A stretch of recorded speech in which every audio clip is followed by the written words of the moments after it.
Hey there, welcome to Business Breakthroughs. I'm your host, Neal DiPentino. So glad you could be with us today.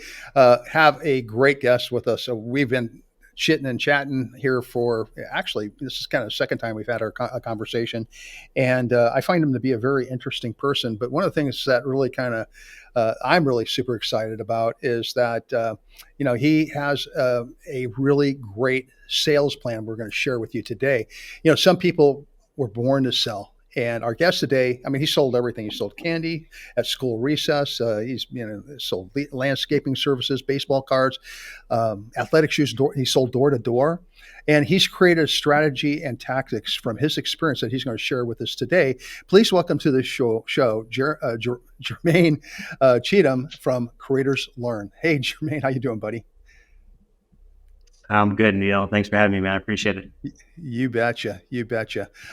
Man, so the one thing I didn't say when on the introduction here is that you're not here in the States right now. You're like kind of enjoying a really nice lifestyle down in Brazil right now. So we've automatically gone international just by having you on the show. I really appreciate that.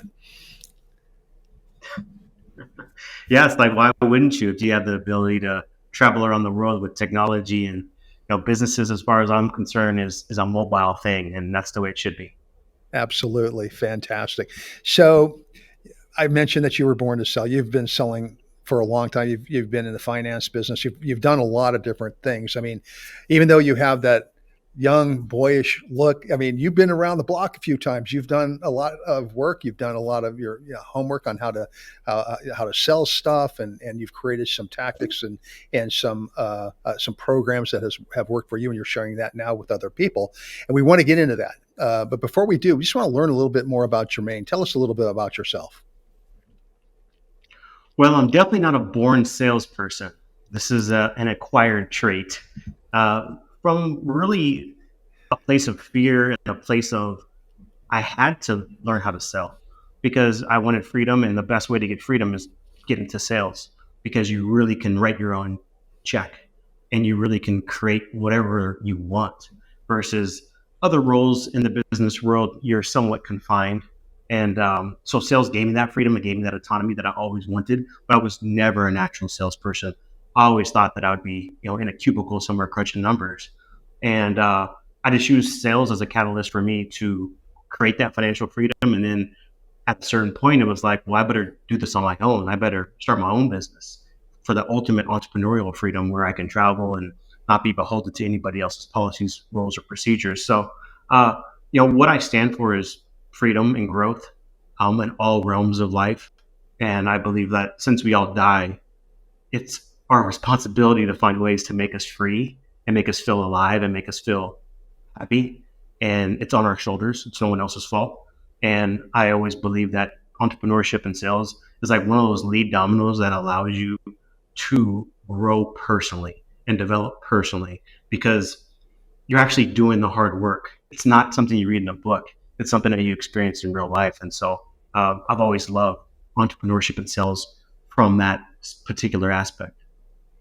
Oh, fantastic. So I kind of misspoke, I guess, born salesman. I was kind of the opinion that, pretty much everybody is to some extent born to sell. We start selling the moment that, the doctor slaps us on the button and we scream, we start selling ourselves, but then, really to your point, I mean, out of necessity, you had to learn how to reach out to people, how to, do the right things, say the right things, provide the right product. So tell us a little bit about the process and how that all kind of came about, how you acquired that knowledge to become a salesperson. You're correct. Everyone is in sales, whether they like it or not. I don't care if you're trying to sell your mother on why you should go to the school dance, or your wife on why you should go hang out with the fellas, or whatever it is. Everybody's in sales. You're right. The process of understanding sales is there's really nothing to learn. There is no real tactics. Only thing there is dealing with people. And the way you deal with people, and what I mean by deal is understand. Sales is all about understanding. And you have 2 ears and 1 mouth for a reason.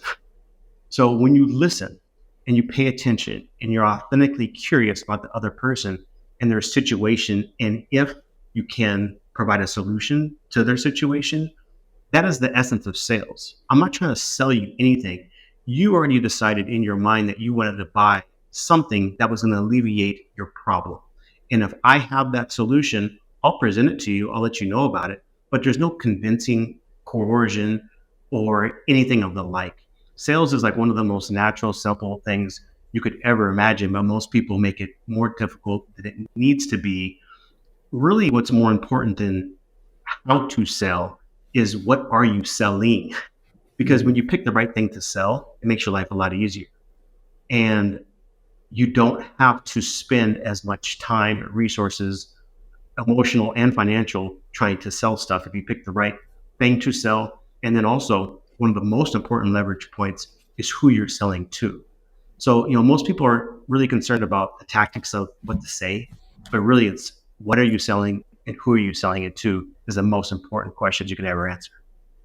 Absolutely. And I like what you said that people are already, using the word sold, they already know that they want to make a purchase and everything. And you're just kind of like leading them, providing the information and everything that is going to help them if that product is exactly what they're looking for.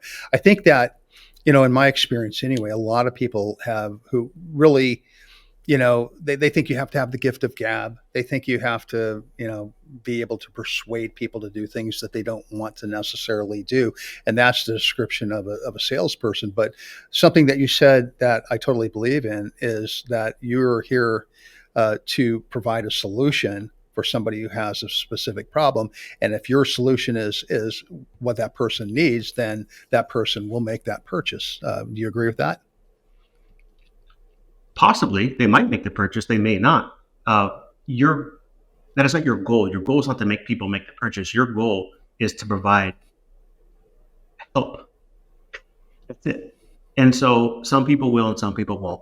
And at the end of the day, you're just planting your seed into your ideal avatar or client's mind that you are there to help them. And if it's today, great. If it's a year from now, great. So I think there's just a lot of misconceptions on how to sell, what selling even means, and how to actually excel. The easiest way to sell is through authenticity. Just be yourself, be curious, and see where you can help. And everything else is really downstream from there. Okay. Well, let's talk about your process now. And on your LinkedIn profile, you talk about you've done $50 million plus in deals, and you've created for yourself a strategies and tactics that help you to be able to do that. And that's something that you're helping your, I guess, students learn at Creators Learn. So what does that process look like? So sales is all about leverage. And so I never sell directly. What I do and what I teach my students to do is to find partners that have your ideal customer already in their network and they already have their trust. And you simply partner with these folks and have them offer your services or product to their network of people and they do all the selling. However, the incentive structure is set up where all three parties win. I win, my partner wins, and their client wins. For example, say you, and everyone understands this example because everyone understands weight loss. If you're a weight loss coach, trying to find people that need to lose weight is like trying to find a needle in a haystack. But instead, if you just partner with divorce attorneys, dating coaches, because their clients typically are either back in the dating market and they want to look their best. And so you offer your services to the divorce attorneys or to the dating coaches for free and say, any of your clients, if they need to lose weight, I'm happy to coach them for free online. And then after the 30 days is up, there's a good chance they will want to work with you going forward. And everyone wins because your partner, that's a dating coach, they get goodwill because they're providing their client a free service. The client gets to lose weight and look great for being out in the dating market, and you get to showcase your services. So it's just a different way to think about sales and marketing. Instead of trying to find needles in a haystack, just partner with people that already have all the leads you can ever want, and they're already closed because they have the trust. And so it's just a more holistic, smarter, more strategic approach. So how do you find these partners that are helping you? I mean, obviously they're probably everywhere to some extent. You just got to reach out and find the right people. How do you go about that? The most underused resource in the whole world, LinkedIn. Yeah. Nobody's using LinkedIn the right way. And Yeah. if you use it a targeted way, and you know how to communicate with people on LinkedIn, because it is still a social network. Hmm. So you have to approach it as if you're having a conversation with somebody in person. Right. There's no reason to hard sell or start pitching immediately. Just start the conversation as if you were talking to a friend over coffee. And you'd be amazed how quickly and leveraged that model is, because you get leads coming to you ready to buy and partners coming to you with leads that are just, you don't even have to close them because they're ready to sign. So LinkedIn is by far the most underutilized resource that anyone in B2B sales is not using. Or if you're an entrepreneur, like, I don't know why you would be doing paid ads when you could just literally have a microscope on your perfect partners and customers. Okay. So when you're using LinkedIn, so how do you go about are you using like Sales Navigator, that type of thing, and putting in your criteria, to find that perfect avatar? Is that what you do, or how are you just scrolling through and trying to just to find people that might fit? No, so you can get Sales Navigator because it will make it a little easier, but you don't have to. But you are searching for your particular avatar, and you're not looking for the person that needs your service. You're looking for the person that has your ideal customer already in their network. And so you can use Boolean searches on the regular LinkedIn, which is a very specific targeted search. And then you can also just use Sales Navigator to literally search all people with the profile of dating coaches or whatever you're looking for. And Hmm. it'll bring up a list of people. And one thing that I noticed that B2B salespeople always miss out on, and entrepreneurs, they never think about the people in their own backyard. And they're calling people in Mississippi when they live in Oregon, Hmm. but they haven't even tapped into Oregon. It's like Right. one of the dumbest things I see time and time again. And I've always in my career, I built from the inside out. I've always started Hmm. in Phoenix, Arizona, and then built out the different cities in Arizona and then the state of Arizona. And then next thing you know, the guy in Arizona has a guy in California and then has a guy in here, and you start to grow from there. So um, I think one of the things about entrepreneurs and salespeople is they sometimes think too big before they even start walking, and they want to Hmm. sprint, and you have to start crawling at first. Right, right. I've used that philosophy with clients. So I have a marketing business outside of what I do here, and so I work with a lot of brick and mortar, primarily in the service and in the food service industries and everything. And it's like they look to expand. They want to go, to this market, that market, the whole 9 yards. And it's like, well, why are you doing that? You realize that it costs you a lot of money to, set up a new business in this market, that market. Why would you do that when you don't own the market that you're already in now? So I love what you're saying there. I agree with that 100%. Let me ask you. Let's stick with LinkedIn a little bit. I've noticed on LinkedIn a lot of times when I'm looking at somebody's profile that I can't make heads or tails out of anything they're doing. Um, and so do you? I mean, is there ways that people could actually help you to find them by improving the way they present themselves on LinkedIn, perhaps? Well, I think most people just don't use plain English. They're trying to be too fancy or cute. Instead of saying I'm a medical doctor, they say all this other weird stuff that doesn't mean you're a medical doctor. Right.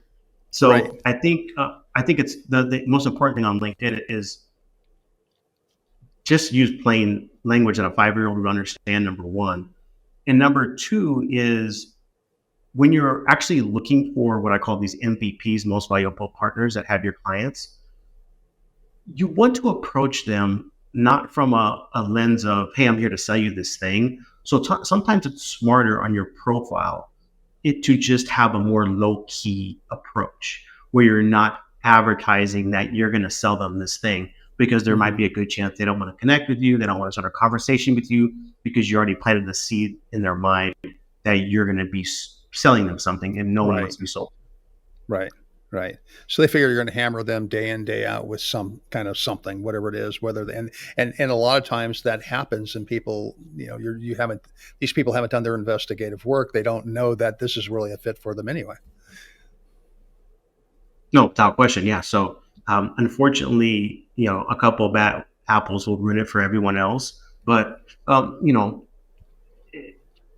never understood like the concept of cold email, because you got to spend 50,000 emails just to get some responses. Where if you just use a little bit more strategy, you can find so much business organically just by having conversations with people online. Yeah, absolutely. I totally agree with you 100%. So at your business, you basically are teaching people if I understand correctly, you're teaching them how to use these tools and why they should use these tools. So you have this entire philosophy that you've been using for yourself that's worked well for you over the years. So this is something that you are teaching and training people to use now in your business. Is that correct? Yeah, so I help entrepreneurs refine what they're selling, who they're selling it to, how they're selling it, and then using my MVP model on LinkedIn to target these partners that can bring them all the leads that they could ever want. Okay, and so give me an example, perhaps, of maybe what a client of yours might look like in terms of what maybe industry they're from, or just what they look like in general. So I get a lot of coaches, consultants, those type of clients, solopreneur type clients that are trying to figure out what they should be selling and then how they should be selling it the most efficiently. Because I'm all about efficiency. I don't believe you should be working more than 4 hours a day on your business, because if you are, you're not leveraging it. You're not being smart about your approach. And how I came up with this whole model was in my financial services business. I had spent hours and hours a day cold calling people to try to get them to use my financial services until I realized, why don't I just partner with people that are closer to my ideal client than I can ever get to? And what I did was I sell financing for equipment. And I would be calling people to see if they needed to get a loan to buy equipment. Not the most efficient use of my time. So I Hmm. just decided to partner with MVPs, my partners that sold equipment instead. And then they would bring me into the deals that were already sold. These people already wanted to buy the equipment. They just needed the financing. And they already had Hmm. the trust of my equipment seller. And so when I'm introduced, these clients would just sign. They wouldn't ask any questions. It's all digital. And so it was a very leveraged business model. I had my time back. I made a lot of money because it's very lucrative. And I realized not only can this business model be applied to what I do in the finance space, but to any business that is B2B service related. Okay, so this is really almost like 100% B2B. Is that correct? Yeah, this is the B2B model for sure, and service Okay. based. All right, fantastic. And service based. Okay. Yeah. So as you were speaking, I was like wondering. So you're talking about providing financing for something that a partner that is already, uh, I guess, sold. We've talked about using that word. I guess so I'm a little bit like Larry to say it, but they've basically made a purchase, and so now they just need to get the financing, and that's what you have been providing them. And so I was just, can you give us some maybe examples, maybe other industries that are using this philosophy, this program, and how they're using it? Yeah, so a lot of it comes down to, like, for example, in my financial services, again, I just provide the financing. So I partner with equipment sellers. So Hmm. they bring me into their equipment sale to do the financing. I don't have to do anything. They do all the selling for me. I have another student of mine that is working with, he's a coach and consultant for credit repair. And so instead of him trying to trace down all people that need to get their credit repair, he simply just partners with mortgage brokers, and they bring him all their clients that need to get their credit in shape so they can get a house. So it's just a more leveraged business model for lead generation and getting deals closed, because it's already part of the sales process. Your partner is already closing for you. You don't have to convince anybody to buy your service. It's already kind of part and parcel with their pitch. I love that, and I like exactly that example was a perfect example because now you'd mentioned that it's it's a win win win. right? So it's a win for you. It's a win for that mortgage broker because they may not otherwise be able to get that person financed for that house. So they lose out of that business if they're not able to. And it's a win for that customer because now they may get the house of their dreams. Without question. It always has to be a win-win-win. All the alignment of you, your partner, and their customer has to be aligned because everyone must win. And that's what makes it so seamless. I love the whole concept and everything. So when we first started this, I guess I got to be honest with you, I was a little confused as to, exactly what, you do and what we're going to talk about, but now I get it completely. I think that is, I love what you're talking about. And I love the program that you're talking about. So I'm sure it's been successful and you're going to have more years of success with it. And if people would just listen to that philosophy, maybe we would all be a little bit more successful. So it's that win-win-win. That's all it is. I love it. So we are getting really close to the end of our time together. Any final thoughts that you'd like to leave our audience with? I always think something that's interesting is entrepreneurs and salespeople, I think, spend an exorbitant amount of time listening to other people, including myself. And I think they need to focus on listening to themselves because we have all the answers within us. However, sometimes we don't give ourselves space to hear the answers, A, and B, we don't give ourselves enough reps to understand clearly what the answers are. Because the more reps you do and the more actual experience you have doing the thing, the clearer the actual path is and the methodology is. So before you start to look for the next shiny thing, just put in the reps and just trust yourself. There you go. I love that. That's a lesson we all can live by, let me tell you. So Jermane, if our audience would like to get in contact with you to find out more about you, to find out more about your program, how they go about doing that. Just go to creatorslearn.com. I have some freebies on there, which kind of go through a lot of my mindset and methodology, how I think about business and entrepreneurship and sales. And if you want to connect with me on LinkedIn, send me a message and I love to chat.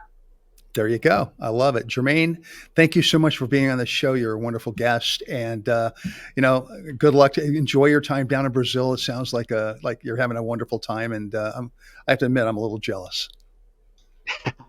No problem. Thanks, Neal. You betcha. Hey, that's our show for today. Thank you so much for being with us. Business Breakthroughs is sponsored by Titan Media Works. Check us out at titanmediaworks.com. That's works spelled WORX. And also check out all of our other great hosts on the Small Business Delivered Network at smallbusinessdelivered.com. Until next time, have a great day. We'll talk to you soon. Bye-bye.